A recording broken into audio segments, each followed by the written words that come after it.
Bonjour à toutes et à tous. Vous allez bien? Pas trop chaud? Pas trop froid? Voilà, heureux de pouvoir apporter la parole ce matin. Vous savez, il y a quelque chose qui est extraordinaire dans la parole de Dieu. Elle est tellement riche, variée, tellement de bénédictions, de provisions pour nos vies. On ne s'épuise jamais. La parole de Dieu est un puits inépuisable, un réservoir inépuisable pour nos vies. Vous êtes d'accord? Et je suis toujours encouragé quand je lis, j'étudie un peu la parole. Et cette semaine, c'était pour moi, je vous ouvre un peu mon cœur, mais je ne vous raconte pas tout. Mais était une semaine très prenante dans mon esprit, dans mon quotidien. Rien de grave, je vous rassure, mais une semaine très prenante. Et vous savez, quand on est là dans les Écritures, parfois c'est dur de lire, de creuser. Et je me suis fait du bien tout simplement en allant vers Jésus, en passant du temps dans la parole de Dieu et en voyant Jésus, en lisant Jésus. Et s'il y a quelque chose qui est une assurance pour vous aujourd'hui, c'est ce qu'on va voir ensemble. Si vous ne savez plus quoi lire, comment chercher dans la parole de Dieu, venez à Jésus. Venez dans les évangiles. Venez dans la simplicité de ce que la parole de Dieu nous montre à travers Jésus-Christ. Et vous allez forcément en ressortir encouragé. Amen. Alors j'espère en tout cas que ce matin vous allez l'être. On va retourner et revivre un peu un épisode de Jésus et des disciples aussi, puisqu'on va retourner sur le chemin d'Emmaüs, que vous connaissez sans doute pour la plupart. On va revenir à ce jour extraordinaire de la résurrection de Jésus. Et on va aller dans l'évangile de Luc, on va relire dans quelques instants ce passage pour nous remettre un petit peu les idées claires. On va lire Luc 24, verset 13. Allez-y, commencez à chercher. Mais il y a dans ce jour-là, parce que c'est le jour de la résurrection de Jésus, il y a un espèce d'événement paradoxal qui est en train de se passer. Parce que d'un côté, Jésus-Christ est ressuscité et c'est un jour de victoire, c'est le plus beau jour de l'humanité. Christ est ressuscité, la mort n'a pas pu le retenir. C'est spirituellement, le diable est obligé d'avouer sa défaite éternelle parce que Christ est le vainqueur, le grand vainqueur. Et ça, c'est extraordinaire et on sent qu'il y a une effervescence qui prend place. Les femmes sont allées au tombeau et elles ont trouvé le tombeau vide. Et là, leur tristesse a commencé à changer. Elles ont commencé elles ont commencé à croire et à se rendre compte que oui, Jésus-Christ n'avait pas menti, que la mort ne pouvait pas le retenir. Mais de l'autre côté, il y a cet événement paradoxal, c'est que d'autres, plusieurs, même on peut presque dire la majorité, vivent dans la tristesse, dans le chaos, dans l'interrogation la plus complète parce qu'ils s'attendaient à voir Jésus-Christ, le Sauveur, le Libérateur. Et pour eux, même s'ils avaient entendu, Jésus-Christ est mort. Et c'est ce qui se passe pour certains de ses disciples, 2 de ses disciples qui marchent sur ce chemin. Ils ont quitté Jérusalem pour aller à 12 kilomètres. Donc ils ont le temps de marcher, ils ont le temps de parler. Et on arrive là. C'est bon, vous y êtes, Luc 24, verset 13, je vais lire un petit peu, on ne va pas tout lire, on va découper un peu. Voici, ce même jour, le jour de la résurrection, 2 disciples allaient à un village nommé Emmaüs, éloigné de Jérusalem de 60 stades, donc 12 kilomètres environ, et ils s'entretenaient de tout ce qui s'était passé. Pendant qu'ils parlaient et discutaient, Jésus s'approcha et fit route avec eux. Mais leurs yeux étaient empêchés de le reconnaître. Il leur dit: « De quoi vous entretenez-vous en marchant, pour que vous soyez tout tristes ?» L'un d'eux, nommé Cléopas, lui répondit: « Es-tu le seul qui, séjournant à Jérusalem, ne sache pas ce qui est arrivé ces jours-ci ?»« Quoi ?» leur dit-il. Et ils lui répondirent: « Ce qui est arrivé au sujet de Jésus de Nazareth, qui était un prophète puissant en œuvre et en parole de Dieu et devant tout le peuple, et comment les principaux sacrificateurs et nos magistrats l'ont livré pour le faire condamner à mort et l'ont crucifié. Nous espérions que ce serait lui qui délivrerait Israël. Mais avec tout cela, voici le 3e jour que ces choses se sont passées. Et il est vrai que quelques femmes d'entre nous ont fort étonnés, s'étant rendues de grand matin au sépulcre et n'ayant pas trouvé son corps. Elles sont venues dire que des anges leur sont apparus et ont annoncé qu'il est vivant. Quelques-uns de ceux qui étaient avec nous sont allés au sépulcre et ils ont trouvé les choses comme les femmes l'avaient dit. Mais lui, Jésus, ils ne l'ont pas vu. » On arrête là notre lecture. Alors, cette histoire s'arrête sur ces 2 hommes-là qui avancent, qui cheminent jusqu'à Emmaüs. Et puis, il nous est dit qu'ils s'entretenaient sur tout ce qui s'était passé. On pourrait prendre un autre mot, il discutait, il s'alimentait, il s'apitoyait peut-être sur tout ce qui était arrivé. Il ressassait ce qui était arrivé. Il s'entretenait, il se faisait du bien, mais entre guillemets, parce qu'il ne se faisait pas du bien, j'imagine, à ressasser peut-être le parcours de Jésus, ce qu'ils avaient entendu, ce qu'ils avaient vu, et puis surtout cet élément triste que Jésus était mort, et que oui, même si les femmes, elles sont allées au tombeau, mais le tombeau était vide, mais pour autant, on n'a pas vu Jésus.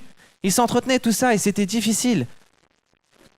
Et Jésus arrive au milieu d'eux, comme un inconnu à leurs yeux, et la présence de Christ ne leur suffit pas, n'est pas suffisante pour leur ouvrir les yeux, puisqu'il nous est dit que leurs yeux étaient empêchés de le reconnaître. Dans la version du Sommaire, il est dit que leurs yeux étaient incapables de reconnaître Jésus, incapables de reconnaître leur Sauveur, leur Seigneur.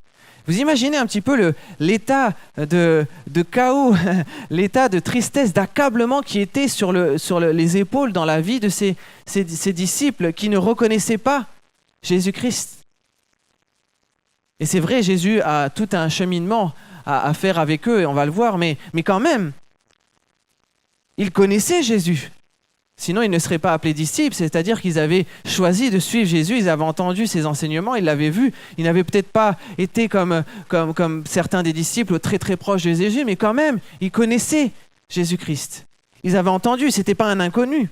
Et puis, c'est vrai que Jésus était dans un corps glorifié, mais il était quand même physiquement réel. C'était le même Jésus qui était là, toujours dans l'apparence d'un homme, mais pour autant, leurs yeux ne voyaient pas. Et que dire de cette voix qu'ils vont entendre? Cette voix qu'ils avaient déjà entendue. Mais leurs oreilles étaient fermées. Impossible de reconnaître la voix de leur bon berger. Et puis ses mains. Jésus portait dans ses mains et dans ses pieds la marque de la crucifixion. Et j'imagine qu'il ne fallait pas grand-chose pour se rendre compte que les marques étaient visibles et certainement auraient dû interpeller ses disciples. Mais non, il n'en était rien. Incapables de voir que leur Seigneur était là. Tout ce qu'ils vont dire à Jésus quand il va les interpeller, c'est « Mais es-tu le seul? Est-ce que c'est toi? Tu es le seul à ne pas savoir ce qui vient d'arriver à Jérusalem?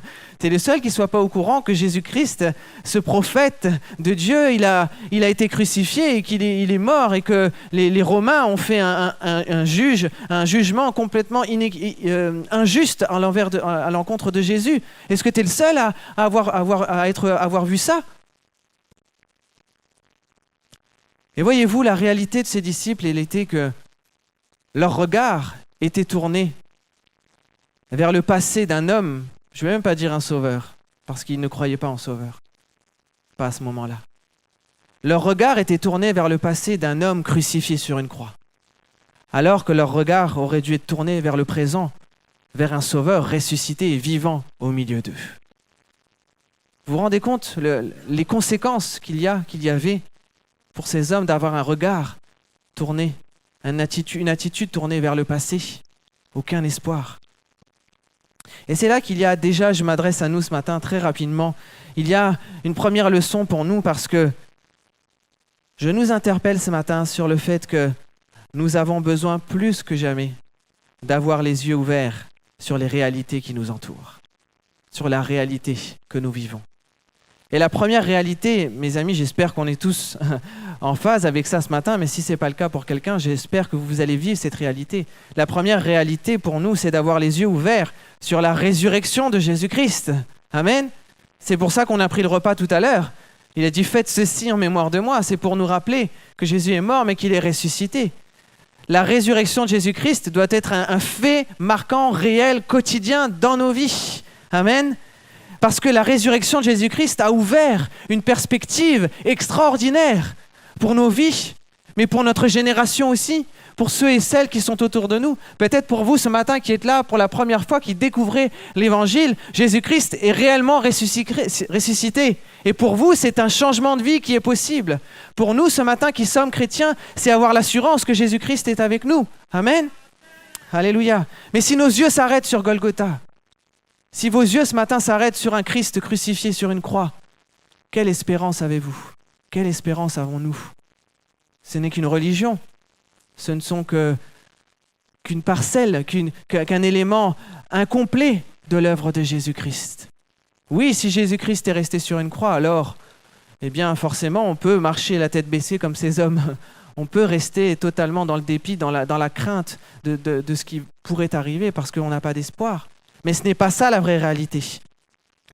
Mes amis, si nos yeux sont tournés vers un passé, notre passé peut-être, votre histoire passée seulement, nous risquons de ne pas voir ou d'oublier que c'est Jésus-Christ, Dieu lui-même qui marche avec nous.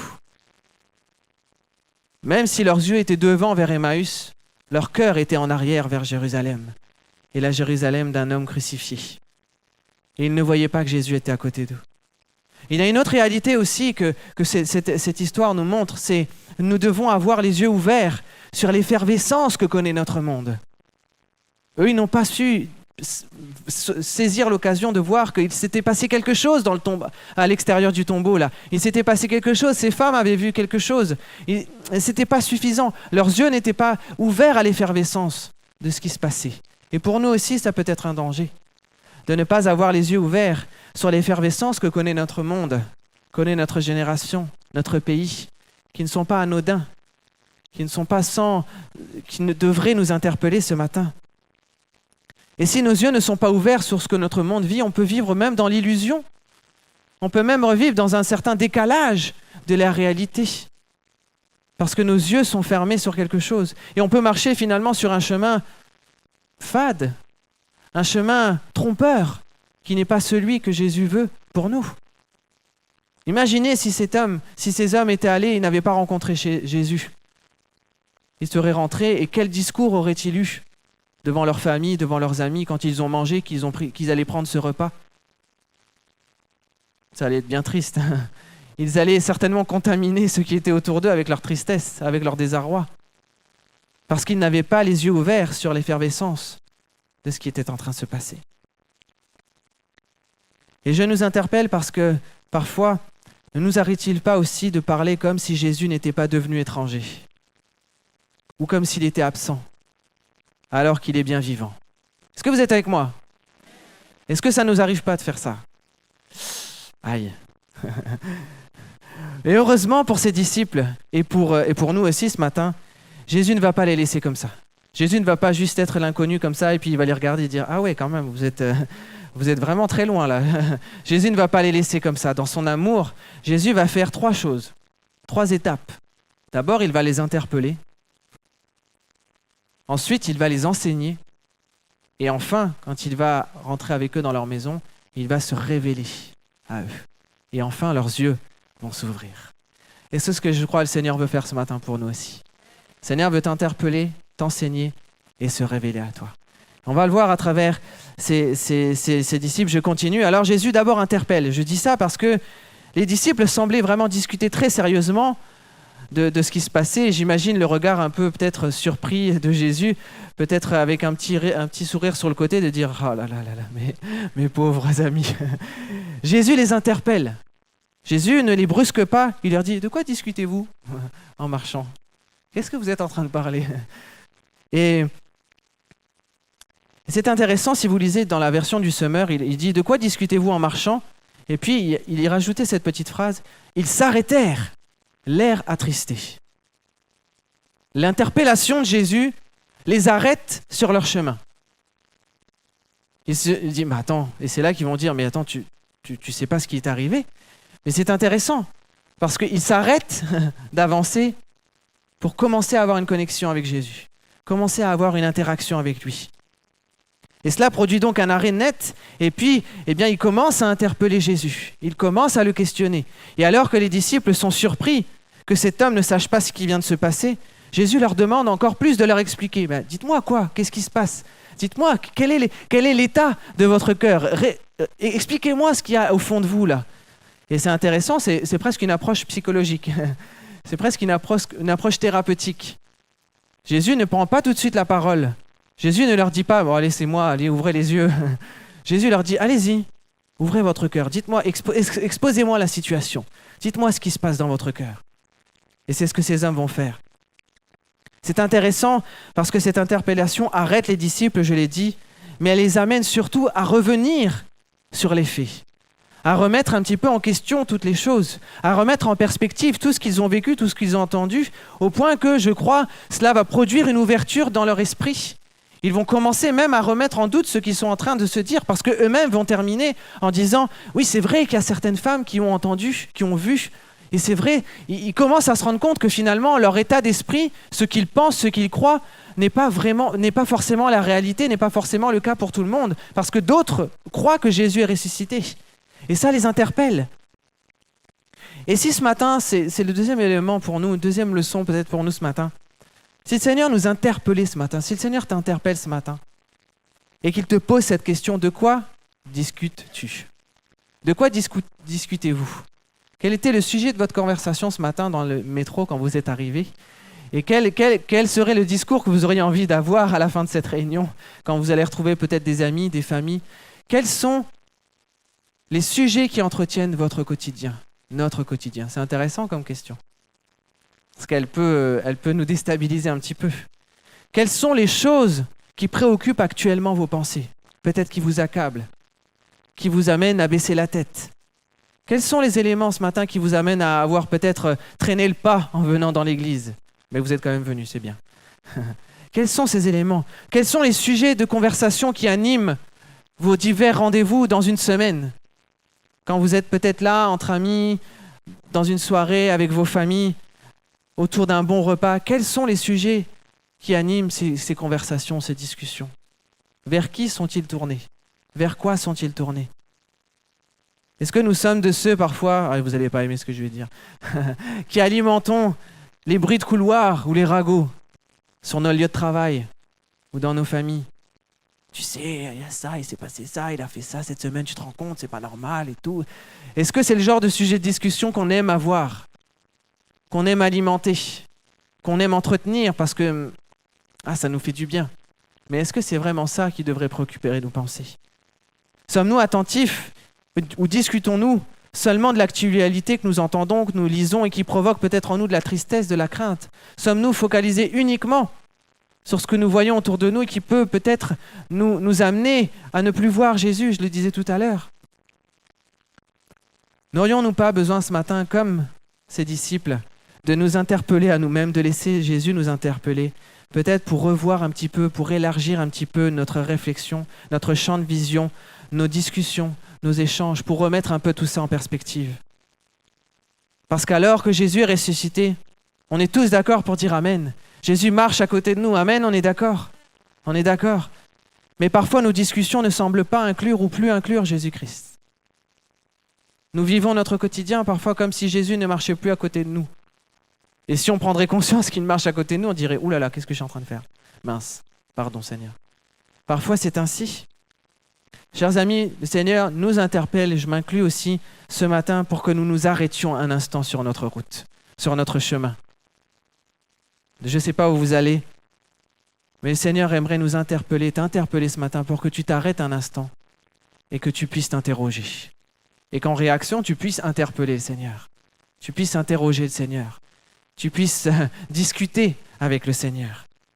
Suis-je en train de me poser les bonnes questions? Sommes-nous en train de nous poser ces questions? Est-ce que je me soucie des bonnes choses? Est-ce que les préoccupations qui sont sur mon cœur aujourd'hui sont les bonnes, sont saines, sont louables? Et ne suis-je pas plutôt en train, à force d'avancer comme ça, tête baissée dans le guidon, de cultiver un discours qui est contraire? Un discours qui est peut-être néfaste, qui est toxique pour ma vie, mais qui est surtout en train de créer un voile sur mes yeux et qui m'empêche de voir Jésus dans mon quotidien. Ça peut être une réalité ce matin. Mais alors que les disciples s'arrêtent, Jésus a réussi à attirer leur attention. Ça c'est une bonne nouvelle. Ça y est, ils ont réussi à se déconnecter un petit peu de leur tristesse, leur désarroi. Et puis, puisque ça y est, il a réussi à les interpeller, Jésus peut passer à la seconde étape. Vous savez, je me dis que si Jésus avait commencé tout de suite par enseigner, par parler de lui, peut-être qu'il n'aurait pas réagi positivement. Mais il avait besoin de faire un petit électrochoc dans le cœur de ces hommes pour qu'ils puissent d'eux-mêmes se remettre en question. Et ça, c'est important, ça doit venir de nous, se remettre en question pour pouvoir dire, Seigneur, dis-nous, qu'est-ce qu'il y a?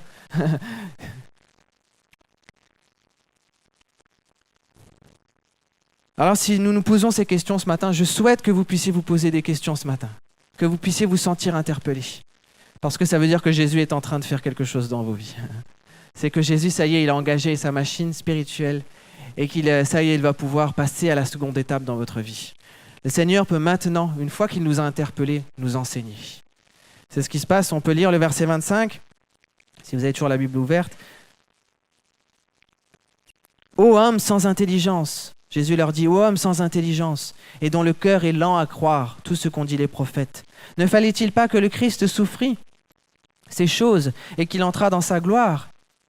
Et commençant par Moïse et par tous les prophètes, il leur expliqua dans toutes les Écritures ce qui le concernait. Jésus prend maintenant le temps, qui se sont arrêtés, ça y est, Jésus prend le temps d'ouvrir les Écritures, de traverser les Écritures, depuis le commencement jusqu'à lui, pour parler de tous ces textes, tous ces événements qui font référence à lui. Ça devait être sans doute extraordinaire. Je ne sais pas vous, j'aurais aimé entendre Jésus parler de lui dans les Écritures. De parler de Christologie comme ça, de parler depuis Moïse, depuis tous les prophètes, de faire tout ce lien-là jusqu'à lui. Ça devait être extraordinaire d'entendre Jésus parler de lui-même à travers les Écritures. Parce que toute la Bible est centrée sur Jésus, vous êtes d'accord ? Amen. Et Jésus a compris, dans la faiblesse de ces hommes, de nous-mêmes d'ailleurs, que les disciples ont besoin d'éléments, que les disciples ont besoin de concret pour pouvoir être ranimés, ravivés dans leur foi. Jésus sait très bien qu'il ne peut pas juste les brusquer, leur dire « Mais pourquoi vous ne croyez pas en moi ?» ou « Vous voyez bien que c'est moi ?» Jésus comprend que c'est difficile pour eux. Et Jésus prend le temps, dans sa grâce, dans son amour, de les enseigner. Jésus sait que sa parole est ce qu'il y a de meilleur pour ses disciples. Des éléments des faits, des éléments que les disciples savaient, ils croyaient dans la parole, ils connaissaient la parole. Et Jésus utilise cet instrument tellement extraordinaire pour ses disciples, pour les rassurer, pour les ramener sur le bon chemin. Et ô combien les choses sont identiques pour nous ici aujourd'hui. C'est la troisième leçon. Alors que nous avançons, je répète, parfois tête baissée, convaincus, certains du chemin que nous avons pris, nous questionnant sur tout et sur n'importe quoi parfois, et alors que nos pensées s'agitent, le Seigneur nous interpelle une fois pour nous arrêter, mais surtout pour nous dire, bon, maintenant que tu t'es arrêté, est-ce qu'il ne serait pas bon de retourner à tes fondamentaux, de revenir sur les fondamentaux de ta foi, sur les fondements de ta foi. Peut-être de revoir si ta foi est vraiment solide, si les fondements de ta foi sont vraiment solides, si tu es vraiment enraciné sur le rocher. Le Seigneur voudrait prendre ce temps de nous enseigner ce matin pour que toutes les bases de notre vie soient solidement enracinées en lui. Et ne serait-il pas intéressant, mes amis, quand nous sommes sur le chemin des difficultés, quand nous sommes sur ce chemin où les soupirs s'enchaînent, se multiplient, de nous arrêter, de nous asseoir quelques instants tout simplement pour ouvrir la parole de Dieu. Nous laisser enseigner par elle, nous laisser consoler, rassurer, corriger, porter, guérir par la parole, par la pensée, par le cœur de Jésus-Christ. Amen. Es-tu certain de chercher les réponses au bon endroit? Parfois, on cherche des réponses dans toutes sortes de choses. On sollicite même X entretiens, etc., que ce soit médicaux, que ce soit même pastoraux. On cherche à gauche, à droite, alors que parfois la solution est juste devant nos yeux, juste dans la parole de Dieu, juste dans l'ouverture de notre cœur. Parfois, il suffirait simplement de fermer la porte de ta chambre, comme nous dit la parole, et de passer un temps avec le Seigneur pour que le Seigneur t'enseigne, pour que le Seigneur se révèle, que le Seigneur fasse une œuvre de guérison, une œuvre de chirurgie, une œuvre de restauration pour nous. Et alors qu'aujourd'hui, les sources d'approvisionnement sont nombreuses, il y a tellement de manières de trouver des réponses, il y a tellement de manières d'être enseigné aujourd'hui. Mais parfois, ces méthodes sont trompeuses. Parfois, elles nous écartent du bon chemin. Parfois, c'est dilué, parfois, c'est toxique. Mais nous devons plutôt revenir à l'essentiel, parce que sinon, nous risquons de prendre des décisions qui pourraient être néfastes pour nos vies, parce que nous n'avons pas été prendre le bon enseignement, parce que nous n'avons pas pris la bonne parole, la bonne vérité.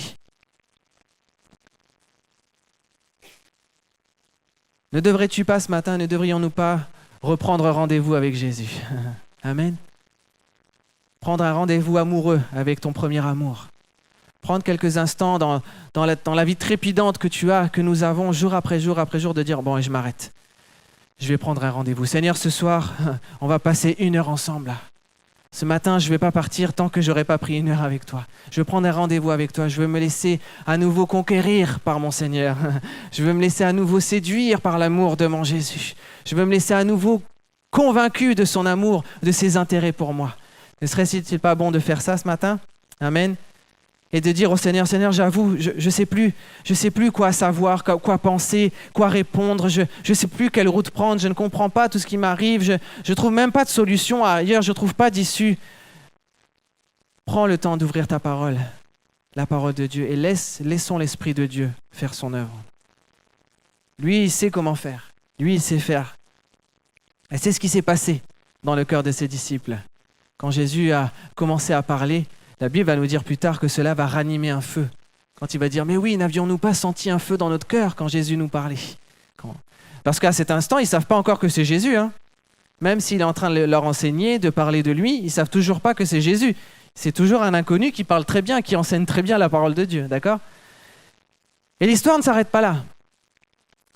Au verset 28, je vous lis juste, il nous est dit qu'alors qu'il fut près du village où ils allaient, il parut vouloir aller plus loin. Jésus semblait vouloir continuer sa route d'un côté et laisser les disciples rentrer à Emmaüs dans leur maison. Et peut-être l'équipe de louange peut s'approcher. Moi, ça m'interpelle parce que c'est comme si Jésus leur laissait le choix de la suite. C'est comme si Jésus leur disait, je vous ai interpellé, je vous ai enseigné. Maintenant, à vous de savoir si vous voulez qu'on fasse encore route ensemble, qu'on aille un peu plus loin et qu'on quitte cette route pour aller dans votre maison. Ou alors vous pouvez rentrer, continuer, peut-être vivre la révélation d'une autre manière. Jésus laisse la possibilité, le choix à ses disciples. Et quelle bonne réaction, vous êtes d'accord? Enfin, ils vont bien réagir. Autant ils ont dit des discours, des phrases qui n'étaient pas forcément sympas, mais là, ils vont quand même avoir une bonne réaction. Parce que le temps passé avec cet inconnu a été si productif, a été si stimulant, que leur cœur a éveillé quelque chose en eux. Ils n'arrivent pas encore vraiment pleinement à le définir, mais ça y est, ils ont commencé à lever la tête au point qu'ils désirent maintenant l'inviter chez eux. Ils ne veulent plus le laisser partir. Ils ne savent pas ce qui va se passer, ils ne savent pas peut-être pleinement ce que cet homme est capable de faire pour eux, avec eux, mais ça leur a tellement fait du bien d'être interpellés et enseignés par cet homme qui disent « Allez, viens, on t'accueille à notre table ». Et Jésus, sans résister, vient avec eux et va pouvoir enfin terminer ce qu'il avait prévu. Et c'est là qu'on arrive au verset 29. Il leur dit « Reste avec nous car le soir approche, le jour est sur son déclin. » Et il entra pour rester avec eux. Pendant qu'il était à table avec eux, Jésus ne dit rien, mais il prit le pain et après avoir rendu grâce, il le rompit et leur donna. Alors leurs yeux s'ouvrirent et ils le reconnurent. Ça y est, ils ont invité Jésus dans leur quotidien, ils ont quitté ce chemin. Et Jésus, sans dire un mot, il a tout fait ce qu'il fallait. Il rompt le pain, il prend cette coupe et leurs yeux s'ouvrent. La victoire de la croix est réelle. Elle est réelle pour leur vie. Au point que Jésus-Christ, ça y est, peut se révéler en eux. Jésus-Christ se révèle visiblement et leurs yeux s'ouvrent. Ça, c'est extraordinaire. Jésus les a enseignés, mais il sait que son enseignement, s'il veut produire quelque chose dans leur vie, doit aussi être révélé, convaincant dans le cœur de ces hommes. L'enseignement de Jésus ne peut pas rester une théorie, ne peut pas juste provoquer un zèle limité, mais doit amener jusqu'à la pleine révélation. Et c'est là la dernière leçon pour nous. Si Jésus désire nous interpeller, nous enseigner ce matin, c'est pour en finalité se révéler pleinement à vous, à toi. Nous pouvons vivre, et tu peux vivre ce matin une expérience, nous pouvons vivre des expériences fortes avec le Seigneur. Que cela soit dans l'étude de la parole, dans la prière, dans la manifestation de notre foi, dans notre quotidien, dans notre vie chrétienne, ou même dans la vie que tu as sans Dieu aujourd'hui, tu peux vivre des expériences avec Dieu. Et pour autant, on peut quand même laisser Jésus sur le bord du chemin. On peut laisser Jésus continuer sa route. Alors que dans le cœur de Jésus, il veut beaucoup plus. Jésus veut bien plus que cheminer juste sur un chemin. Nous avons besoin d'une pleine révélation de Jésus. Amen. Jésus ne doit pas être seulement celui avec qui on fait route de temps en temps, sur le chemin. Jésus n'est pas seulement celui qui veut être sur le chemin du désert ou sur le chemin quand nous sommes dans la vallée de l'ombre et de la mort. Jésus est là, c'est sûr. Mais Jésus veut rentrer avec toi dans ta maison. Jésus veut souper avec toi. Jésus veut manger avec toi. Jésus ne veut pas être que celui que nous interpellons juste comme ça, parce que nous sommes dans le questionnement, dans l'interrogation, et puis une fois que nous aurons les réponses, on va laisser Jésus partir. C'est pas ce que Jésus veut. Jésus veut prendre place dans ton quotidien, dans nos quotidiens, dans tes habitudes, dans ton intimité. La maison, c'est ce qu'il y a de plus intime. On ne fait pas rentrer n'importe qui dans notre maison.